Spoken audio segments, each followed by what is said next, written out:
Most of the people who changed my life never tried to. They weren't aiming to be memorable or influential. They were simply doing what came naturally. In this episode, I reflect on men and women who planted small mustard seeds in my life and opened doors I didn't know existed. Decades later, their influence continues to grow. Welcome to Gleaning Mustard Seeds with Jerrie Barber. Mr. Barber is a preacher, a ventriloquist, a barefoot runner, and writes 2 blogs. When Jerrie communicates, he encourages people, try not to learn very much. Find a mustard seed. In the next few minutes, try not to learn very much. Look for something you can do to move a mountain, remove a stumbling block, or provide a stepping stone for yourself or someone else. And now, here's Jerrie with this week's mustard seed. I think today of people who made a significant contribution to my life. In my memory, these people weren't trying to make a difference. They were just being themselves. But their influence continues to encourage me decades later. The summer I was 15 years old, a group of us were swimming on a Sunday afternoon in Beaver Dam Creek at Liberty Primitive Baptist Church near Coble in Hickman County, Tennessee. One of the men who was there was Cousin Sid Ogwin. I don't think he is my cousin, but that's the way people referred to him. Properly pronounced, Cousin Sid. Here's my mustard seed. He was 80 years old. He cannonballed into the creek, came out, and did it again and again and again. Up until that time, my impression was that an 80-year-old man didn't have fun. They were too old to play. That's the origin of my proverb. People don't quit having fun because they're old. People get old because they quit having fun. The next mustard seed planter was Miss Louise Grimes. She was my first Sunday school teacher at Ships Bend Church of Christ. She is a single lady who was proud that she attended David Lipscomb College. Each week we received a card about 3 by 5 inches with a scripture, memory verse, and picture on the front. On the back was a short Bible story with questions. We received a new card each week. We were to read it and discuss it in class the next week. Her influence on me was solidified one afternoon when my father went to her house to make some repairs. She and her mother made me my first peanut butter and banana sandwich that I ate in the swing on the front porch of their house. Mrs. Annis Puckett was my first grade teacher. She exhibited her love for teaching and children. I remember the rhythm band and the operetta we performed. She communicated that learning was fun. Her attitude and influence remain with me to this day. My 4th grade teacher was Mrs. Ruby Sawyer. At the time, I thought she was oppressive. It seemed like we did outline for months, Roman numeral 1, capital A under Roman numeral 1. Under capital A was a 1, and that continued on and on and on. Since that time, outlining's been easy for me. This has been an important tool for my 65 years of preaching. That same year, when I was 10 years old, Garland Elkins came to Ships Bend Church to preach in a gospel meeting. He stayed in our home. One morning he said, "Jerry, I'm going to town to get a haircut. Would you like me to drop you off at school?" On our 1-mile drive into town, he said, "I hope you'll consider something I'm going to tell you. I think you'd make a good gospel preacher." That idea never entered my mind. I thought about being an airplane pilot, an artist, and a cowboy, but I still remember that day and the mustard seed he planted.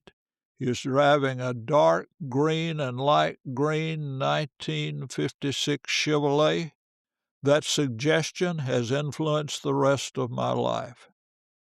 6 years later, Ward and Idell Mayberry were living in a house next door to our house. He invited me to hunt and fish with him.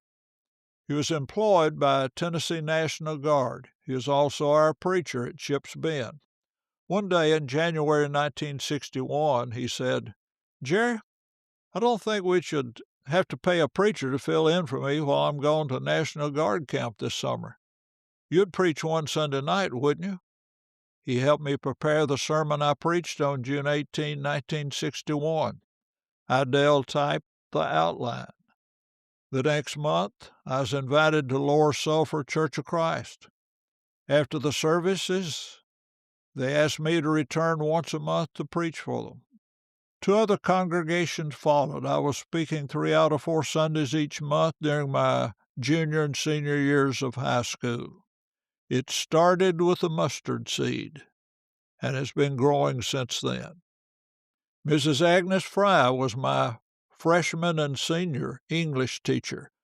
She continued the outline instruction of Ms. Ruby Sawyer. As soon as the bell rang to start the period, she gave us our assignment for the next day. Each part of the assignment was outlined. Roman numeral 1, Roman numeral 2, Roman numeral 3, and as many capital A's and capital B's as needed. 1s and 2s continued until we had a detailed description of what was expected tomorrow. I never recall telling her, "I don't remember what you were saying we had to do." We had a clear contract, and it was mutually understood. She was an excellent teacher. However, a short talk we had one morning a few minutes before class started made an impression on me. She was all business during class. However, during that conversation, I saw the soft side of Mrs. Fry. The summer before my freshman year, I was diagnosed with an overactive thyroid. I went to numerous doctors in Centerville and Nashville. I had to miss several days of school to make appointments. I sat on the front seat in the classroom against the right side of her desk.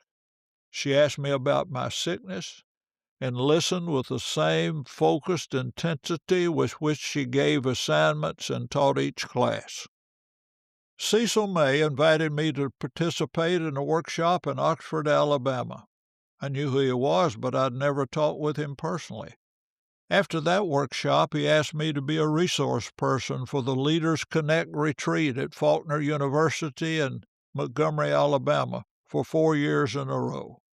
I thoroughly enjoyed each time Gail and I were able to participate. I call that workshop one of the best secrets in the Church of Christ.